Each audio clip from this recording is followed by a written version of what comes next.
We are looking at how to pronounce the name of this French philosopher. We'll be looking at how to say more names from French literature and philosophy that can be confusing and many get wrong.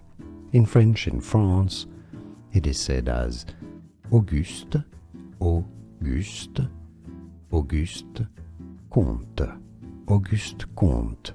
So in English, if you cannot pronounce French perfectly, I suggest you can say it as Auguste, Auguste Comte, Auguste Comte. Easy, now you know. We are looking at how to pronounce the name of this French philosopher.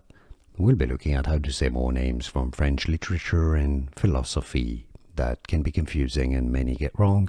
In French in France, it is said as Auguste, Auguste, Auguste Comte, Auguste Comte.